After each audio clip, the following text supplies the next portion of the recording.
Brought to you by Agilus Diagnostics.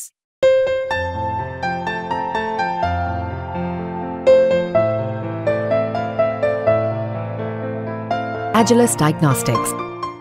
भाजपचे केंद्रीय नेते अमित शहा यांनी शरद पवारांवरती एक जहरी टीका केली होती आणि यानंतर सत्तेत सहभागी असलेल्या अजित पवार गटाचेच नेते आता नाराजी व्यक्त करत आहेत आणि या संदर्भात बोलण्यासाठी माजी आमदार विलास लांडे आहेत। विलास लांडे हे शरद पवारांचे आणि अजित पवारांचे असं दोघांचेही कट्टर समर्थक मानले जातात आणि या संदर्भात बोलण्यासाठी ते आपल्यासोबत आहेत। खरं तर अशा पद्धतीनं शरद पवार यांच्यावरती सातत्यानं टीका होत आहे। तुम्ही ज्येष्ठ नेते आहात, दोघांच्या मार्गदर्शनाखाली काम केलेलं आहे, काय वाटतं या सगळ्या संदर्भात?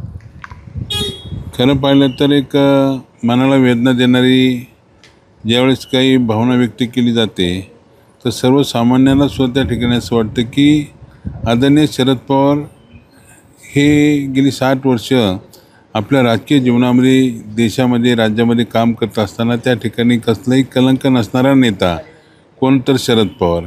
आणि अशा बाबतीमध्ये जर समजा त्यांच्या बाबतीमध्ये असं वक्तव्य केल्यानंतर आमच्यासारख्या कार्यकर्त्यांना सुद्धा वाटतं की असं साहेबांच्या बाबतीमध्ये बोलू नये, कारण ज्या पद्धतीनं लोकसभेच्या निवडणुकीच्या काळामध्ये आदरणीय देशाचे नेते नरेंद्र मोदी साहेब आले पुण्यामध्ये, त्यांनी सांगितले एक भटकती आत्मा म्हणून त्या ठिकाणी उल्लेख केला। आणि आज जर पाहिलं तर कालच्या शिबिरामध्ये त्या ठिकाणी अमित शहा सरांनी सांगितलं की भ्रष्टाचारी सरदार कोण तर शरद पवार। आता देशामध्ये भ्रष्टाचार कोण करतं काय करतं त्यापेक्षा असं वक्तव्य केल्यानंतर येणारी विधानसभा त्या ठिकाणी आपल्याला अडचणीची ठरू नये याची या ठिकाणी काळजी घेणं गरजेचं आहे असं मला वाटतं।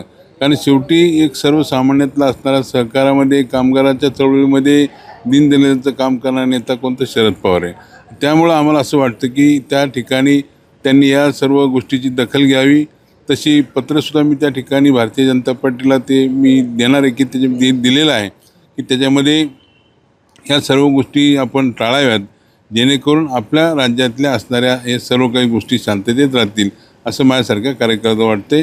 रामकृष्ण हरी।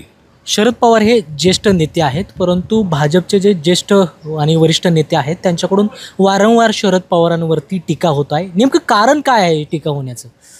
नाही, त्याच्यामध्ये जर पाहिलं तर एकमेव कारण असं आहे की सर्वसामान्यांचं कोण असेल तर ते शरद पवार आहे।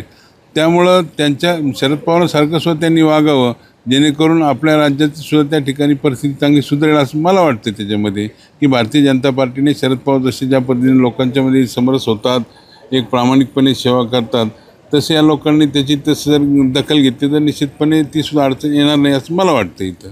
तर हे होते माजी आमदार विलास लांडे यांनी स्पष्ट शब्दामध्ये भाजपचे जे नेते आहेत अमित शहा यांनी जी शरद पवार यांच्यावरती टीका केलेली आहे त्या संदर्भात नाराजी व्यक्त केलेली आहे आणि त्यांनी याबाबत भाजपला एक पत्र देखील दिलेलं आहे। त्यात त्यांनी त्यांची नाराजी व्यक्त केल्याचं पाहायला मिळत आहे।